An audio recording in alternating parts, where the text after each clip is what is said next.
പൗലോസ് അപ്പോസ്തലൻ റോമാലേഖനം 8:37 പറയുന്നു, ഈ ലോകത്തിൽ നമ്മൾ ഒരു വിജയാളികളാണ്. We are conquerors in this world.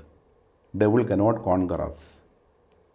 നമ്മൾ ഈശോയുടെ കൂടെ അല്ലെങ്കിൽ നമ്മളെ പിശാച് ചിലപ്പോൾ കോൺകർ ചെയ്യാം, നമ്മളെ അധീനപ്പെടുത്താം.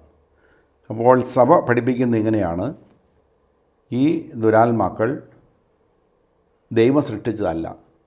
അവരുടെ തന്നെ സ്വയമായ ഒരു തീരുമാനത്താൽ പിശാചുക്കളാകാൻ അവർ തീരുമാനിച്ചു. ആ തീരുമാനം ഇറിവോക്കബിളാണ്. തിരിച്ചെടുക്കാനാവാത്തവണ്ണം അവർ തന്നെ ഒരു തീരുമാനമെടുത്തു. അപ്പോൾ അവർക്ക് വേണ്ടി ഒരു ഭാഗം അല്ലെങ്കിൽ ഒരു പ്രദേശം ദൈവം തിരിച്ചു കൊടുത്തു. അതിനെയാണ് നരകം എന്ന് പറയുന്നത്. അത് നരകമായിട്ടല്ല ദൈവം സൃഷ്ടിച്ചത്. ദൈവം സൃഷ്ടിച്ച ആത്മീയ ലോകത്തിൻ്റെ ഒരു ഭാഗം പിശാചുക്കൾക്കായിട്ട് വേർതിരിച്ചപ്പോൾ അത് നരകമായിട്ട് മാറി.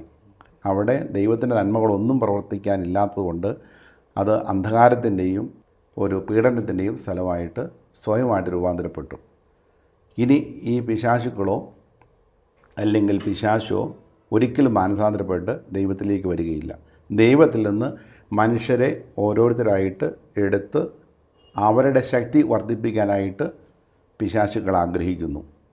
ദൈവത്തിന് പ്രത്യേകിച്ച് ശക്തി വർദ്ധിപ്പിക്കേണ്ട ആവശ്യമൊന്നുമില്ല. ദൈവം അതിശക്തനാണ്. ഏറ്റവും ശക്തി അല്ലെങ്കിൽ പരമോന്നതമായ ശക്തി ദൈവത്തിൽ ഉൾച്ചേർന്നിട്ടുണ്ട്. എന്നാൽ പിശാചുകൾക്ക് പരിമിതമായ ശക്തിയേ ഉള്ളൂ. പക്ഷേ ഒരു മനുഷ്യാത്മാവിനെ കൂടി കിട്ടുകയാണെങ്കിൽ പിശാചിന് അല്പം കൂടി ഒരു പവർ കിട്ടും. അതായത് ഒരു ആത്മാവിനെ കൂടി കിട്ടിക്കഴിയുമ്പോൾ പിശാചിൻ്റെ ആത്മശക്തി കുറച്ചുകൂടി വളരുന്നു. പക്ഷേ അതിനെ ദുരാത്മാവായിട്ട് കിട്ടിയാലേ പിശാചിന് ശക്തി വർദ്ധിക്കുകയുള്ളൂ. ഒരു നല്ല ആത്മാവിനെ പിശാചിന് കിട്ടിയിട്ട് കാര്യമില്ല, അവൻ്റെ ശക്തി വർദ്ധിക്കുകയില്ല. അപ്പോൾ തിന്മയുടെ ശക്തി വർദ്ധിപ്പിക്കണമെങ്കിൽ പിശാചിന് ആത്മാക്കളെ കൂടുതലായിട്ട് തന്നിലേക്ക് ചേർത്തുകൊണ്ടിരിക്കണം. അതാണ് പിശാചിന് ഇതിൻ്റെ മേലുള്ള ഒരു ഇൻട്രസ്റ്റ്.